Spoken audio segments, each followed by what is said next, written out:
Socrate disait que nous devrions suivre l'épreuve, où qu'elle nous mène.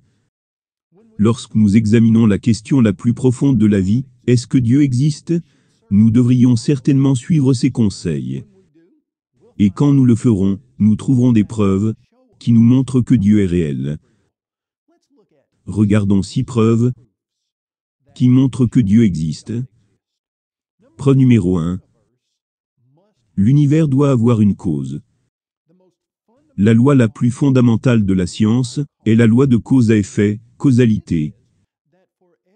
Et elle dit que pour chaque effet matériel que nous voyons, il y a une cause qui est venue avant, ou simultanément avec ce dernier, et est plus grand que lui. L'univers est un effet matériel. Alors qu'est-ce qui a causé l'univers? Voyez-vous, si vous ne croyez pas en un créateur, vous devez suggérer quelque chose, comme par exemple une singularité. C'est ce qui est populaire aujourd'hui. C'est qu'il y avait un certain type de singularité, qui a explosé en quelque chose appelé le Big Bang. Mais quand vous essayez d'aller en profondeur de cette singularité, eh bien, ce que nous entendons de la communauté scientifique, suggérée par les cosmologistes, est que cette singularité est quelque chose qui est venu à l'existence à partir de rien. Mais savez-vous que s'il n'y avait rien à un moment, exactement ce que nous aurions maintenant serait rien. L'idée que quelque chose puisse naître à partir de rien n'est tout simplement pas une idée scientifique. Voyez-vous, il suggère que cette singularité est en quelque sorte naturelle, mais elle se comporte supernaturellement. Ils disent que cette singularité n'a pas suivi les lois de la nature. Et donc qu'est-ce qu'il nous reste? Nous nous retrouvons avec le fait que l'univers a eu un commencement, et que ce n'était pas une cause naturelle. C'était quelque chose au-dessus de la nature, c'était quelque chose avec une super-nature. Quelque chose de supernaturel. Donc quand nous voyons l'effet matériel de l'univers, nous pouvons conclure qu'il y avait une supernature, le Créateur, qui a causé l'univers. Preuve numéro 2. Un design nécessite un designer. C'est un truisme que tout le monde reconnaît. Cet univers ressemble à un design. En fait, lorsque nous regardons les différentes variétés et aspects de la nature, quand nous regardons les oiseaux, les écureuils, les arbres, quand nous regardons toutes les choses qui vont si bien, beaucoup de fois nous, en tant qu'humains, nous essayons de copier et d'imiter ces designs. Mais souvent nous ne le faisons pas aussi bien par rapport au design que nous voyons dans la nature.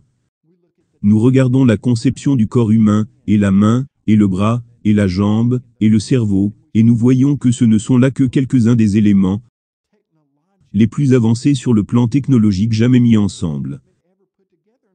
Et nous essayons de les imiter, et de les copier, et nous ne pouvons pas le faire aussi bien. Pourquoi? Parce que cet univers représente un design allant du ciel étoilé la nuit, au bout des doigts, sur votre main. Ce design est impressionnant, et se voit partout. D'où vient ce design? Eh bien vous et moi, tous les deux savons, que lorsqu'on voit des choses qui fonctionnent, et que c'est complexe, ce design vient d'un designer intelligent. Les grandes explosions à elles seules n'apportent tout simplement pas d'ordre. Elles ne permettent pas à des choses qui sont fonctionnelles et complexes de venir à l'existence. Le design que nous voyons dans l'univers exige un designer surnaturel, super intelligent. Preuve numéro 3. La vie exige un donneur de vie surnaturel. Voyez-vous, dans le monde matériel,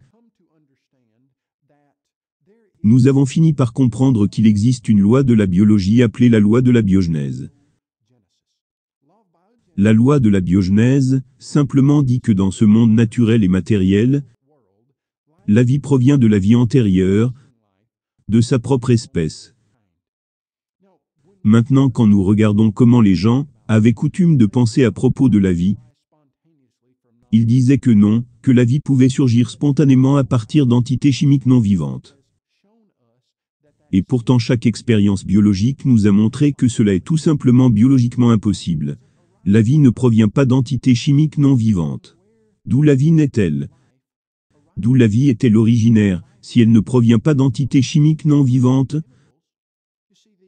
Voyez-vous, l'idée qu'il n'y a pas de Dieu nous suggère qu'il devait y avoir une certaine singularité, sans cause, qui a explosé.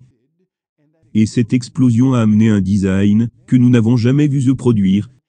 Et puis finalement, quelque part, des entités chimiques non vivantes ont donné naissance à la vie.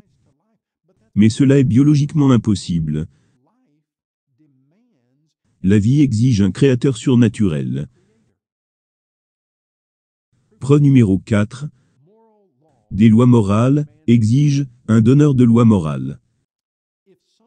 Si certaines choses sont objectivement et moralement justes, et d'autres sont objectivement et moralement injustes, alors il doit avoir un Dieu.